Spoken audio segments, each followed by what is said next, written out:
नमस्कार मंडळी, आज मी तुमच्यासाठी मस्त अशा 2 बटाट्याच्या भाजीची रेसिपी घेऊन आली आहे। खूप सोपी आणि झटपट रेसिपी आहे, पण दोन्ही वेगवेगळे आहेत। नॉर्मली सर्व करतातच, पण मी आज तुमच्यासोबत माझ्या पद्धतीच्या बटाट्याच्या भाज्या रेसिपी शेअर करणार आहे। चला तर मग मंडळी, वेळ वाया न घालवता झटपट रेसिपीला सुरुवात करूया।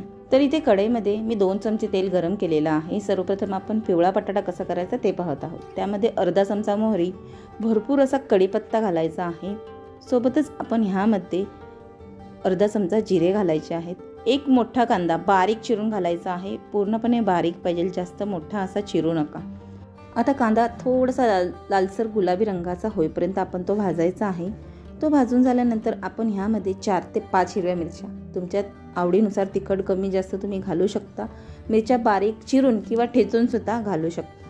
सोबतच आपण ह्यामध्ये थोडीशी कोथिंबीर घालून घ्यायची आहे, कारण पुन्हा आपण कोथिंबीर घालणार आहोत। पण अशी तेलात कोथिंबीर घातल्यानंतर बटाट्याला खूप छान अशी मस्त चव येते। आता आपण यामध्ये अर्धा चमचा हळद, अर्धा चमचा मीठ घालायचं आहे। फक्त इतकंच घालायचं आहे इन्ग्रेडियंट्स। आता हे छानपैकी मिक्स करून घ्यायचं आहे। तर इथे मी 4 बटाटे उकडून ते सोलून ते कट करून घातलेले आहे। तुम्ही तुमच्या आवडीनुसार छोटे मोठे कट करून घाला। पुन्हा एकदा कोथिंबीर घालून घ्यायची आहे। छान असं मिक्स करून घ्यायचं आहे। भरपूर कोथिंबीर घालायची आणि खूप मस्त अशी टेस्ट येते आणि बटाटा सुद्धा खूप टेस्टी लागतो। छान असं मिक्स करून झाल्यानंतर आपण सगळ्यात शेवटी ह्यामध्ये अर्ध्या लिंबाचा रस घालायचा आहे। लिंबाचा रस घातल्याने हा बटाटा इतका अप्रतिम लागतो। लिंबाचा रस घालून एकदा तुम्ही नक्की ट्राय करून पहा, तुम्हाला नक्कीच आवडेल। नको असेल तर तुम्ही स्किपही करू शकता। आता बटाटा परतून झाल्यानंतर एक 5 मिनिटं आपण मंद आचेवर झाकण ठेवून वाफलून घ्यायचं आहे, जेणेकरून त्याचा सर्व अर्क त्यामध्ये उतरेल भाज्याचा। मस्त अशी भाजी तयार आहे। आता आपण वळणार आहोत आपल्या दुसऱ्या रेसिपीकडे। ही रेसिपी तर अगदी ह्याच्यापेक्षा सुद्धा सोपी आहे, पण खायला खूप टेस्टी आहे। तुम्ही एकदा नक्कीच ट्राय करा। पुन्हा त्याच कढईमध्ये मी 2 चमचे तेल गरम केलेलं आहे। 1 चमचा मोहरी घालायची आहे। भरपूर असा कढीपत्ता घालायचा आहे आणि एक मोठा टोमॅटो बारीक चिरून घालायचा आहे। यामध्ये जिऱ्याची फोडणी लागत नाही। टोमॅटो छानसा तुम्ही बघू शकता, कढई खूप मस्त अशी तापलेली आहे आणि अशीच तापवून घ्यायची आहे, जेणेकरून टोमॅटो खूप छान अशी टोमॅटोला फोडणी बसेल। आता हा टोमॅटो छानपैकी मॅश करून घ्यायचा आहे, म्हणजे शिजवून घ्यायचा आहे। टोमॅटो लवकर शिजण्याकरिता आपण ह्यामध्ये चवीनुसार मीठ घालून घ्यायचं आहे। सो मंडळी, नंतर आपण मीठ घालणार नाही आहोत।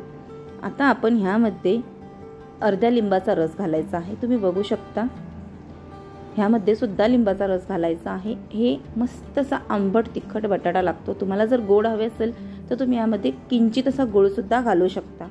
आता आपण टोमॅटो शिजवून घेऊया।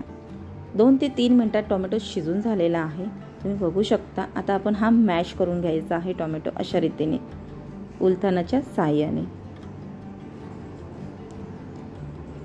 टोमॅटो मॅश करून झाल्यानंतर आपण ह्यामध्ये आपली जी घरगुती चटणी आहे ती घालायची आहे आणि सोबतच अर्धा चमचा काश्मीरी लाल तिखट घालायचं आहे, जेणेकरून भाजीला खूप छान असा मस्त रंग येईल। आता तिखट भाजून घ्यायचं आहे, 1 मिनिटभर परतून घ्यायचं आहे। आता पुन्हा आपण ह्यामध्ये 4 बटाटे उकडून कट करून घातलेले आहे।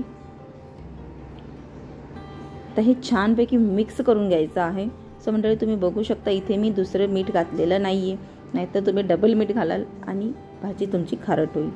छान असं मिक्स करून घ्यायचं आहे। नंतर ह्यामध्ये भरपूर अशी कोथिंबीर घालायची आहे। तुम्ही बघू शकता मंडळी, भाजी इतकी अप्रतिम दिसत आहे, बघताच तोंडाला पाणी सुटेल, इतकी अप्रतिम।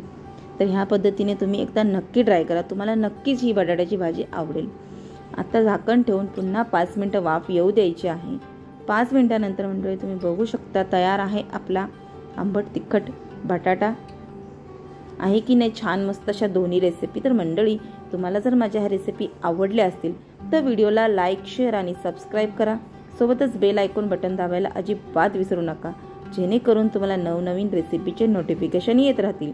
पुन्हा भेटू अशाच एका नवीन रेसिपीसोबत। वेळात वेळ काढून पूर्ण व्हिडिओ पाहिल्याबद्दल मनापासून खूप खूप खूप थँक्यू। आणि हो मंडळी, रेसिपी सिंपल आहे पण टेस्टी आहे, नक्कीच ट्राय करा।